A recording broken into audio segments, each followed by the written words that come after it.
So this recording or post vlog, whatever it's called, is something kind of doing on the spur of the moment.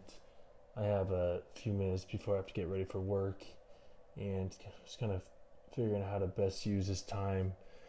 Wasn't sure if I should pray. Sometimes prayer relaxes me too much, where then I'm too tired for work. And so I was kind of thinking what to do, and I was pondering. Was pondering, and one of the ideas that popped into my head has been something that I've been saying for a while, and I feel that the listeners, viewers of my vlog or blog would maybe benefit from this insight. It kind of encapsulates and addresses what I've discussed earlier, or at least what I've alluded to. But sometimes it's hard to know exactly how explicit I've been, because they're my thoughts, and there's also what I say, and there's also blog posts that I've written that I haven't posted yet, and so I'm not sure how clearly this idea has been communicated. So I'm going to take 6 minutes or so to kind of express this idea, and maybe it might help people. So one of the things, when I started studying the scriptures intently and really trying to understand God's dealings with us and his purposes, as I started to understand more of what God was getting at, what his whole purposes were. I mean, we have the broad plan of salvation, but what really is God trying to do? This idea popped in my head that's helped me to kind of, and I think encapsulates in a very simple phrase what God is trying to do. And the phrase is, be somebody worth saving. Or you can put it another way, be somebody be somebody worth saving. Be somebody that God deems that you are worth saving. Actually, the second one's a little more confusing. But be someone worth saving. And what that idea means is, it is to address the purpose of God's plan. So ultimately, God's whole mission, let's go this way. What does it mean to be someone worth saving? And maybe we can even put it into exaltation, because salvation and exaltation are distinct in their meaning. So maybe we could be someone worth exalting. So what does it mean to be exalted? What does it mean to live in the celestial kingdom? What's the whole purpose of that? And the purpose of, and the people, the inhabitants of the celestial kingdom, are people whose existence and presence promote peace and harmony. And they promote peace and harmony because they live in a way that benefits others, and they're willing to sacrifice for others, and they're willing to do everything for the benefit of others at their own expense. And so because they have that inclination, I won't say natural because maybe it was cultivated, but that inclination, that desire to serve people over their own, there isn't contention, there isn't disharmony, there isn't division, because they're willing to surrender their envies, surrender their jealousies, surrender those things that usually cause contention, for the sake of, and for the fact that they love the other person. And so what is really going on here is God is trying to create a society of love and peace, of harmony. He wants to bring people into his presence, but he has to ensure that the people he brings into his presence don't turn heaven or the celestial kingdom into hell.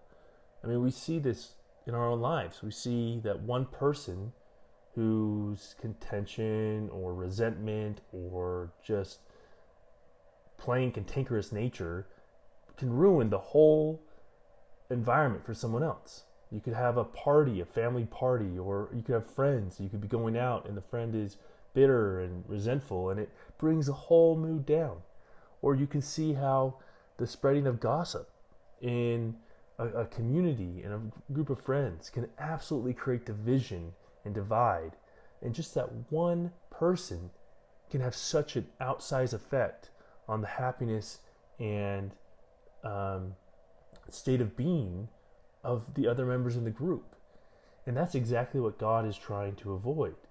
He is trying to create a society, well, and not create, he already has that. So let me clarify. He isn't creating, he has that society right now in the celestial kingdom, but he wants to bring people into that society as well. And he wants to ensure that the people he brings in are going to continue to promote the peace and happiness and virtue of the celestial society.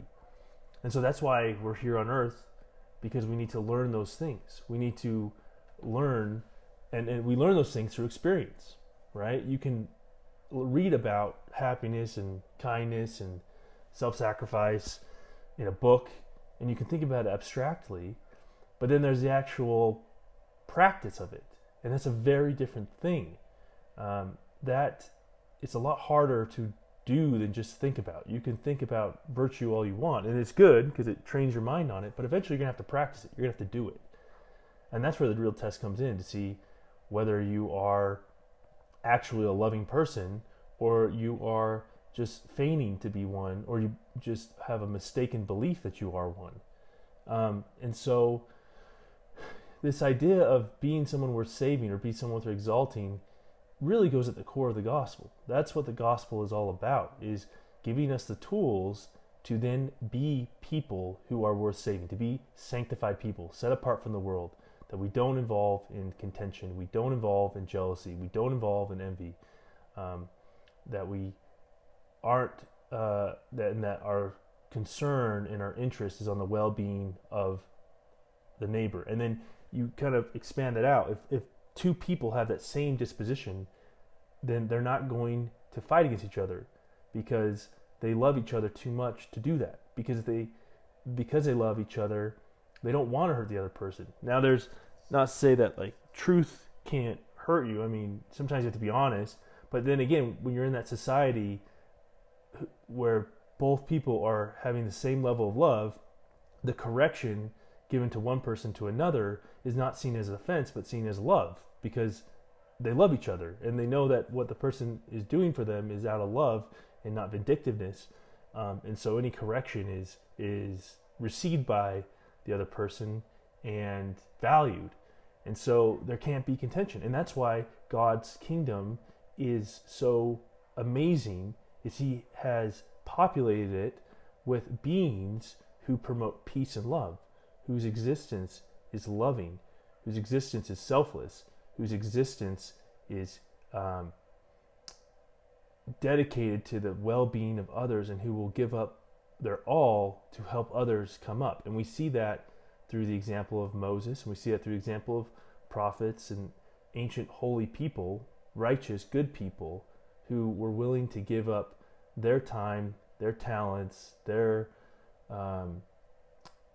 livelihood, their even life, to help bring others to this truth and bring people up to God. And so, when kind of closing this recording or finishing this up is just to remember that, to keep your eye on the biggest thing. God cares about who you are, not what you do.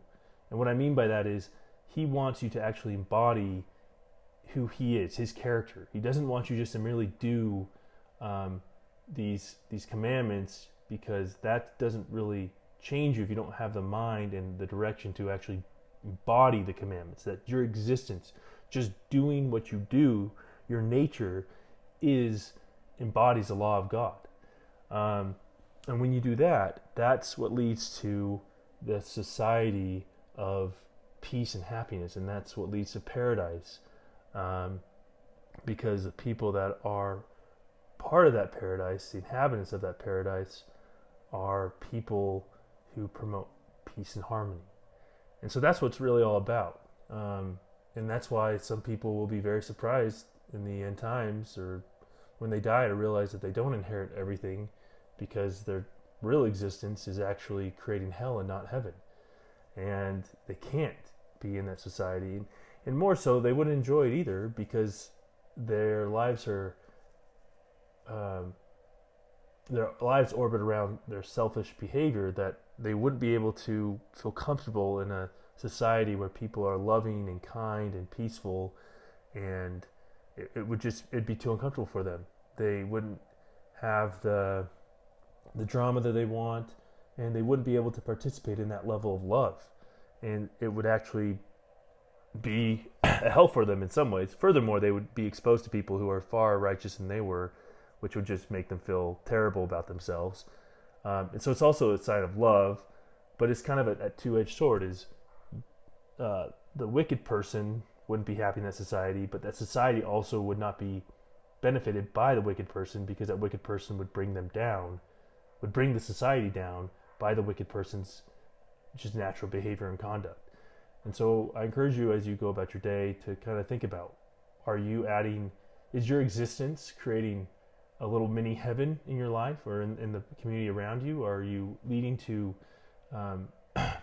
promoting the good by helping people, by making things better? Or are you the source of contention?